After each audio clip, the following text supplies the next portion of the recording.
If you have not heard, it appears that Biden and McCarthy have reached a deal, but at what cost to the American people? So brace yourself for this, because I can already tell you, I've looked at what has been agreed upon. I've looked at what has been dismissed. And once again, this is a piece of legislation where the American people lose because Joe Biden does not have a spine.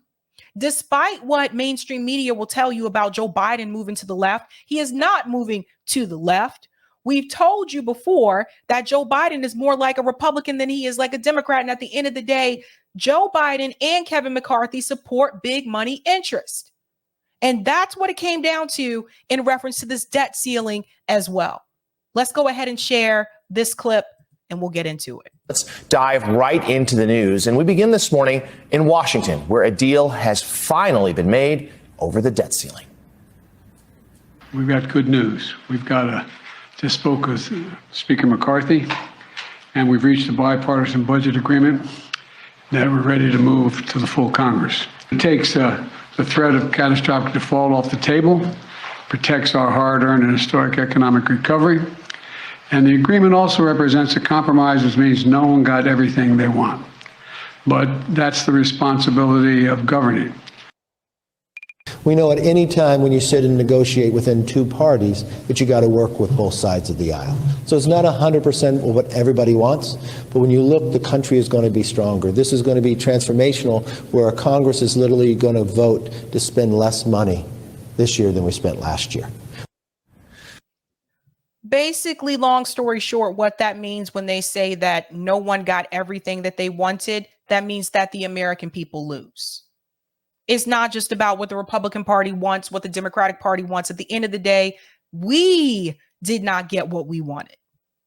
This whole idea of the debt ceiling, MMT will tell you it's a myth. Modern monetary theory will tell you it's a myth, right? We see this type of theater happen with the debt ceiling how many times? It doesn't matter if it's Trump who's the president. It doesn't matter if Joe Biden's the president. It doesn't matter if it's Clinton, if it's Obama. It doesn't matter if it's a Democrat or a Republican. There always seems to be some type of theater surrounding the debt ceiling, so to speak. But there doesn't seem to be any issue when it comes to spending money to give to Ukraine.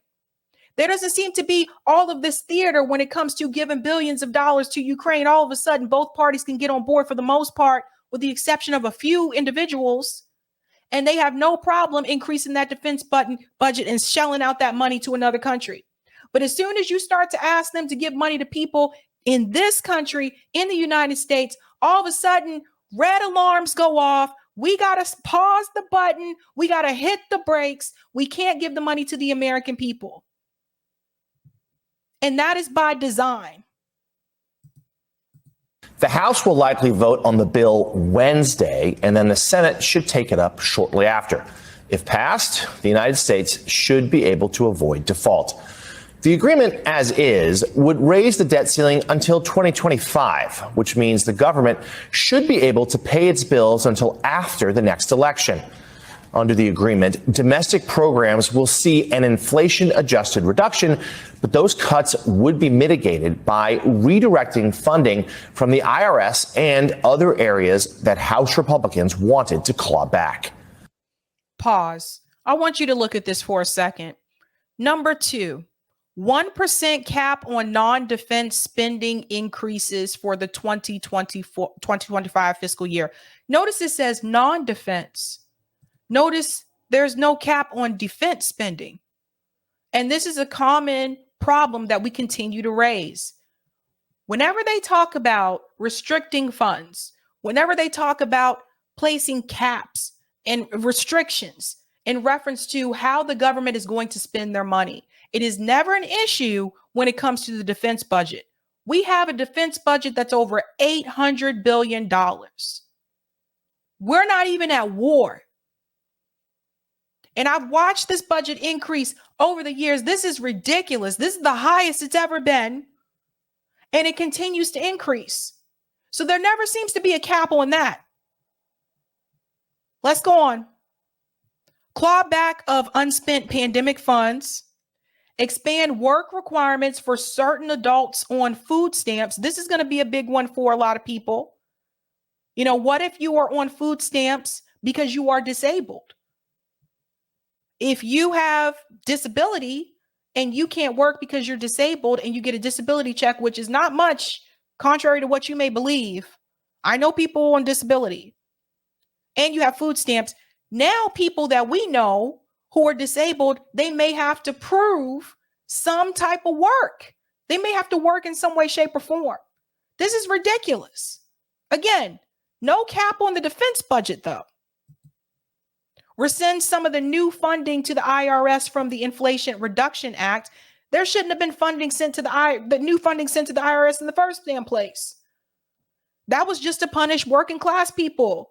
You think the IRS, the funding that went to the IRS is to punish rich people from having these tax loopholes, from having these offshore accounts? No, that new funding that went to the IRS, that is going to target working class people. It's easier for them to come after one of us. It's not as easy for them to come after someone who has accounts overseas and all these other places. A hot mess. New rules to make it easier to gain permit approval for energy projects. Like, this is just a bunch of red tape. You don't even need all of this. You don't even need, what do you need new rules for? Just approve it. It's a mess. The deal features new work requirements for some federal aid programs, including food stamps and family welfare benefits. If passed, the bill would rescind billions in unspent COVID relief funds. However, it would keep in place President Biden's student debt relief program as the Supreme Court continues to deliberate over its fate. In light of the agreement, both House Speaker McCarthy and President Biden are claiming the bill gives major wins for their respective parties, with the GOP saying the deal brings down spending, and Democrats are suggesting it protects gains made over the past 2 years.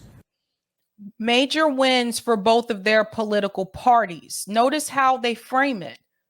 For their parties. We went over this before, right? The Democratic Party is a corporation. It is not a party. Let's stop calling it. It's not a party. This isn't a club that you join. It is a corporation. So the Beck lawyers argued this in the DNC fraud lawsuit.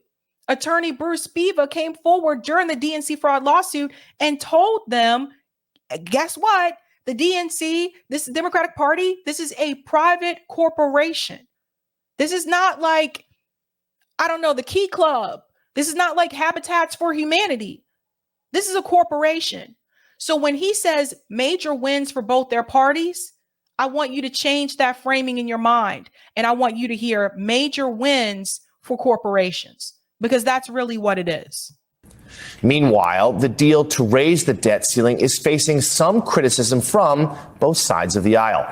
Congresswoman Pramila Jayapal, the head of the House Progressive Caucus, signaled yesterday that some Democrats simply won't support the agreement.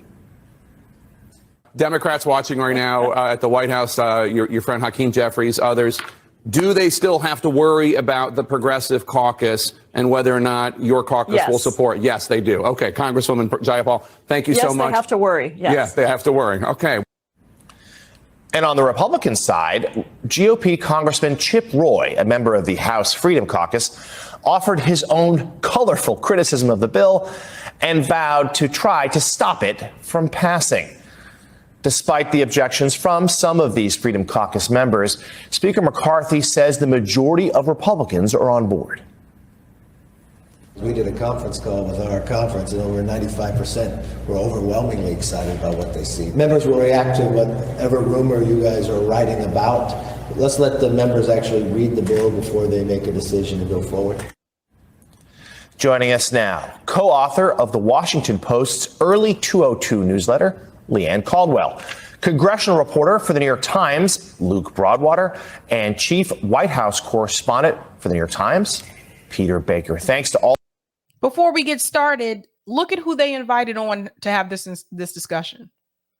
The New York Times, one of the most biased outlets out there. What are they going to do? The New York Times, they defend the Democratic Party. They're going to defend Joe Biden. Now, they may give a little bit of criticism here and there where they can get a pass and still keep their job.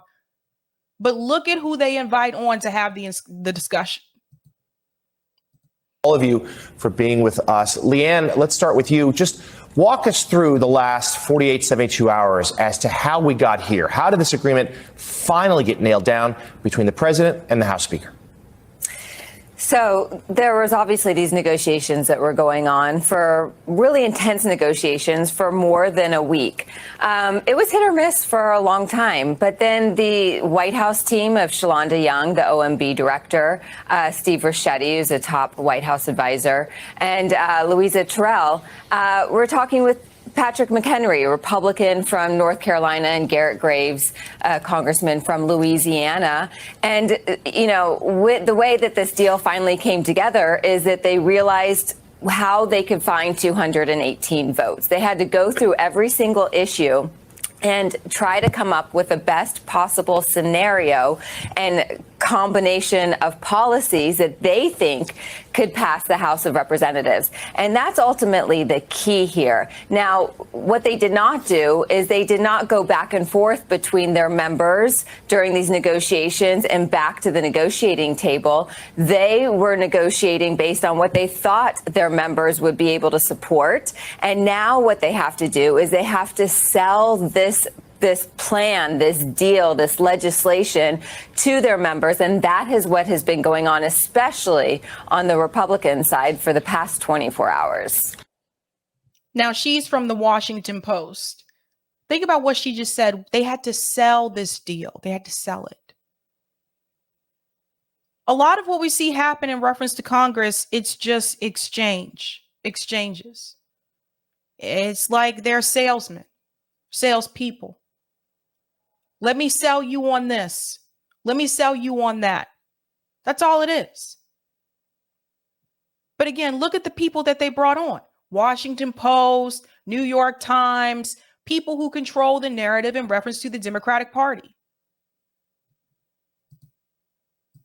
So, Luke, let's dive into that a little further. The whip operation here from both parties.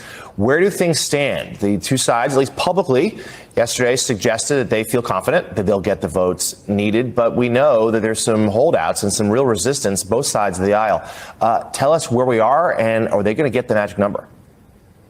Yeah, I mean, you can see how this deal could fall apart, right? If the House Freedom Caucus has already essentially declared war on the deal, so that's 35 no votes right there. If they could convince more and more Republicans to see things their way and join with them, and Kevin McCarthy loses that majority of the majority that he wants, and then the Progressive Caucus on the left revolts against the deal, that could kill it.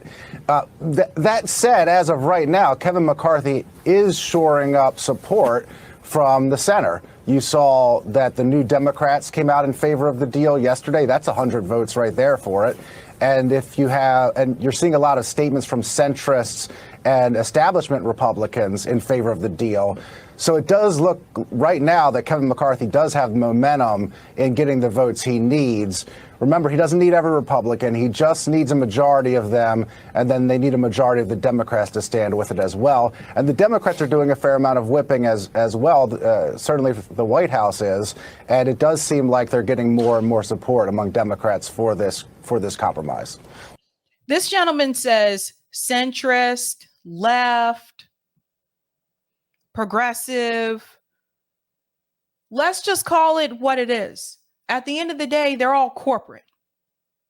They're all corporate. It doesn't really matter. It doesn't really matter if Kevin McCarthy is getting votes from people in the center or the Progressive Caucus. Oh, we might hold the line and push back. None of these terms really mean anything anymore.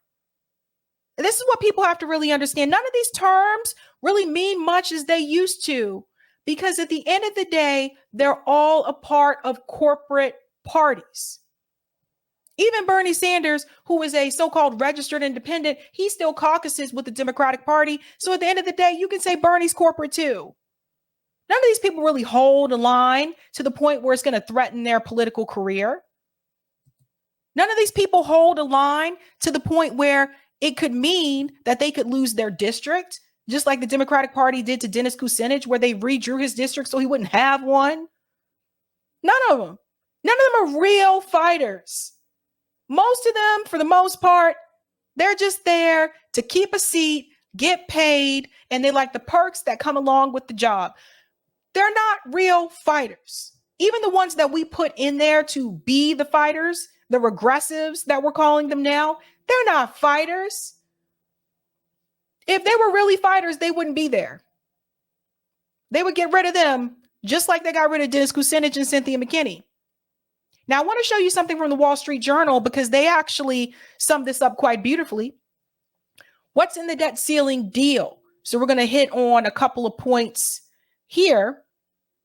Here are some of the major components of the deal.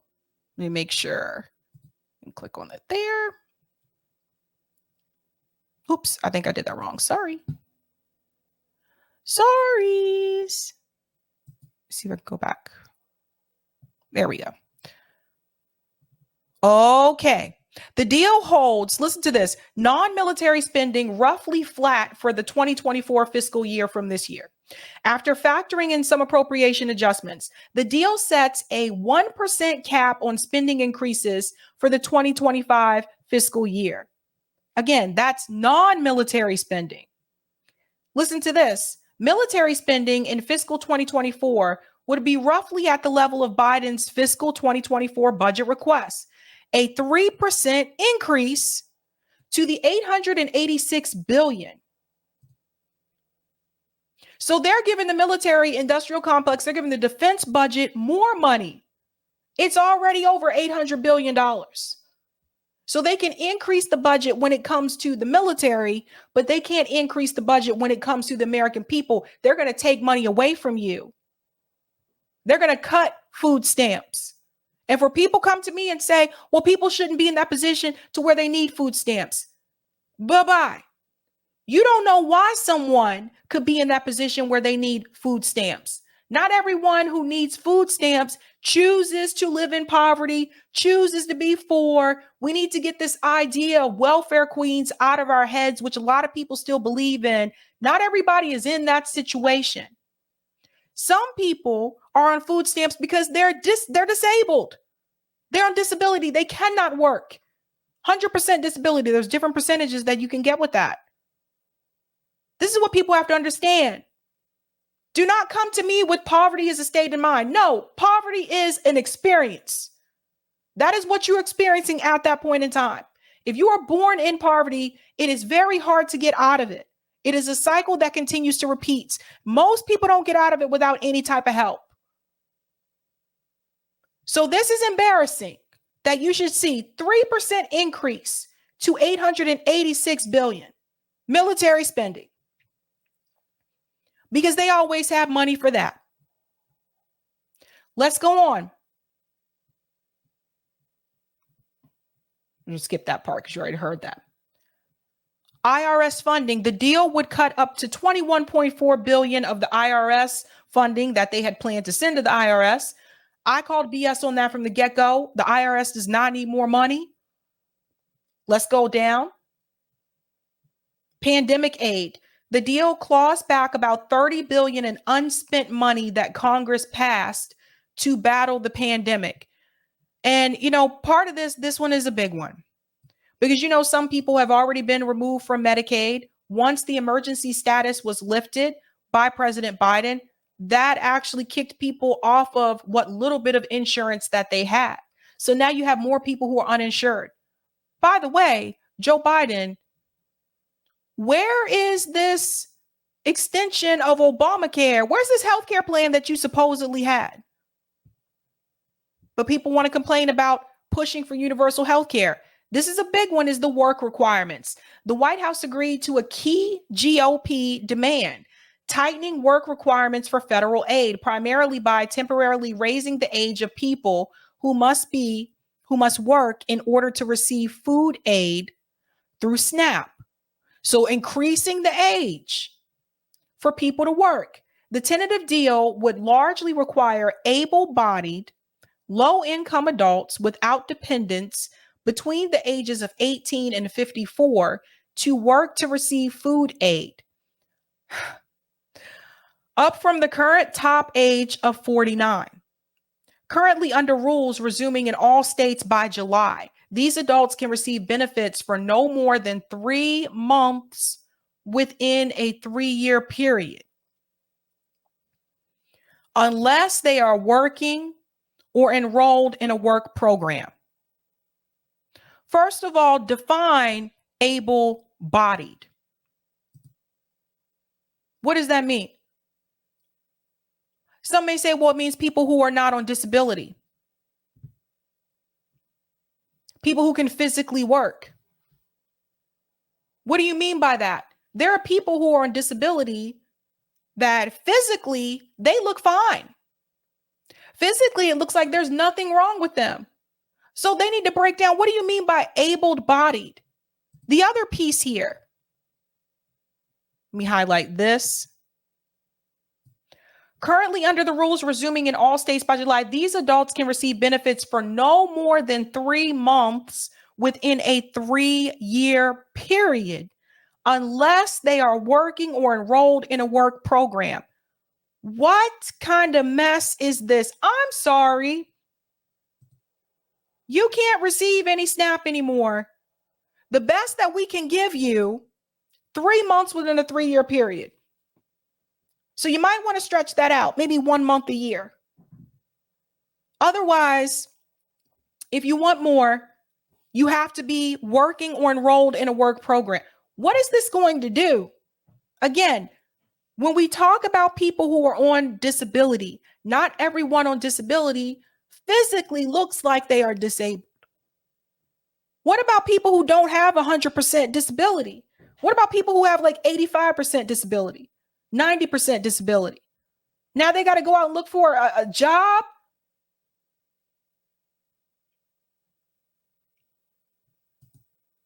Kristen says, I am type 1 diabetic. My husband has lupus. We still can work, but it's tough on our bodies. Just another example. This is a mess. This is a mess. I feel like this is just another excuse to continue to make the American people just worker bees. Worker bees. Go to work. All the things they want to do to keep you from actually getting to a point where you can enjoy some bit of your life and you're not stressed out and figuring out how you're going to pay for the bills. In an effort to make the change more palatable to Democrats, the deal is also expected to eliminate the work requirements for veterans, homeless people, and young people leaving foster care. Veterans, homeless people, and young people leaving foster care. This is the point I wanted to stress to you. It doesn't say anything about people on disability. Let's go on. Both these new exceptions and the higher age limit would end by October 2030. The deal also makes some under-the-hood adjustments to how states can decide to grant exemptions for individuals to the existing work requirements for food aid. Currently, states can opt to drop the work requirement up to 12% of recipients, which will be lowered to 8% under the agreement. Okay. And who fits that 8%? Like, how do you decide who's going to fall into that category? This is why I don't like when they means test these types of policies. Let's go on. Permitting of energy projects, including Mountain Valley Pipeline. So miss me with the whole Joe Biden is the climate president. And that includes some of you on some of these left podcasters who are making that claim as well. You have Joe Biden out here approving the Willow Project. I told you that he was approving drilling that was happening off the coast of Texas. I told you that last year. You have that. And now you have this. Permitting of energy projects, including the Mountain Valley Pipeline. The bill imposes a 2-year timeline for the most complicated environmental reviews required for large-scale energy and infrastructure projects. Sorry. Had to cough there. Anywho, and gives project developers the right to sue to meet the deadline. The agreement also requires that a single federal agency take charge of the project's environmental review. assuming responsibility for the review's timeline. Right now, multiple agencies often perform their own individual environmental assessments, which extends the review process. Pipelines, guys. Listen to this. The bill also specifically expedites the remaining permits for the Mountain Valley Pipeline, a 303-mile natural gas pipeline in West Virginia and Virginia. This is something that Joe Manchin wanted. How does Joe Manchin always seem to get what he wants out of these deals? Whether it was the infrastructure deal, they bent to Joe Manchin to give him something that he wanted in reference to continuing to destroy the climate so that he can still make money off the coal industry. And now you have this pipeline. After everything that just happened with East Palestine, Ohio, Flint, Michigan, Standing Rock, Line 3, we have Joe Biden, who's supposed to be a Democrat per se, who some people bragged he's been the best president on climate, caving to people like Joe Manchin and to Kevin McCarthy to allow another pipeline to come through. So do not tell me anymore that Joe Biden is the climate nothing. He is continuing to allow this type of behavior to continue. Charlemagne the God, he did ask, who's the president? Joe Manchin, Joe Biden. Feels like Joe Manchin's more in charge than Joe Biden. Again, they all back corporate interest and money at the end of the day. West Virginia Senator Joe Manchin, a Democrat, and Shelley Moore Capito, a Republican, have pushed to speed up the completion of the pipeline. So there you go.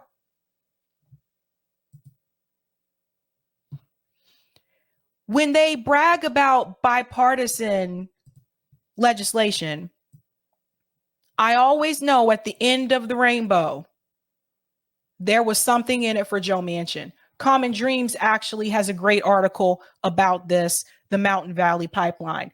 Climate group slam debt ceiling deal for MVP approval and other polluter giveaways.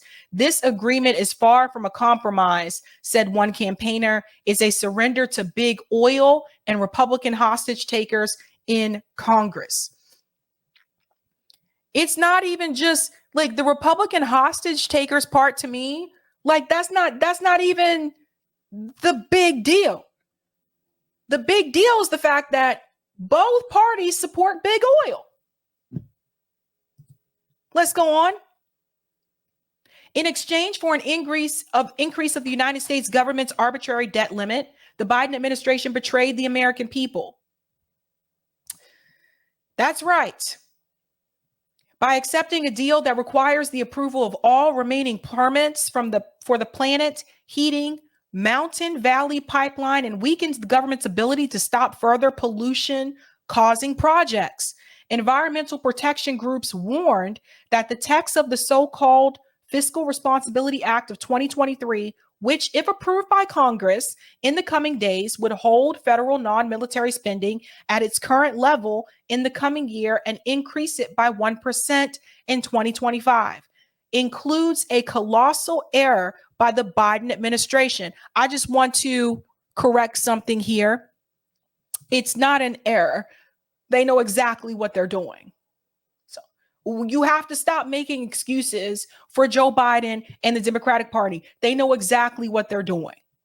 Singling out the Mountain Valley pipeline for approval in a vote about our nation's credit limit is an egregious act. That's coming from Peter Anderson, who's the Virginia policy director with Appalachian Voices. By attempting to suspend the rules for a pipeline company that has repeatedly polluted communities, water, and flouted the conditions in its permits, the president and Congress would deny basic legal protections, procedural fairness, and environmental justice to communities along the pipeline's path. The MVP has previously been denied multiple permits by courts due to concerns about its effects on water, air quality, and environmental justice for communities it would run through West Virginia and Southern Virginia. But who lives in those communities? West Virginia is one of the poorest states in the country. A lot of Joe Manchin's constituents are poor, but Joe Manchin's not. Similar thing for Jim Clyburn, by the way. This pipeline, once again, another pipeline that is running through working class, poor communities. And it's already telling you that their water quality will be affected. But they don't care. Because at the end of the day, people don't care. They don't care what happens to poor people. And you can connect this to the story I just told you about Iowa. They just don't care about you. Now I say that, but what is it going to take for the American people to truly wake up? What's it going to take?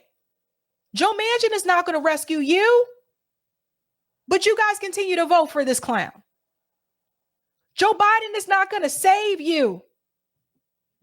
No one is coming to save us. I have to be very clear. And people will sit here and they'll nod, and then the next candidate that comes on with the bells and the whistles, and they fall for it again. At the end of the day, these candidates, they back big money, they back big oil, they back corporations. They do not protect poor people or working class people, period. And they're not affected.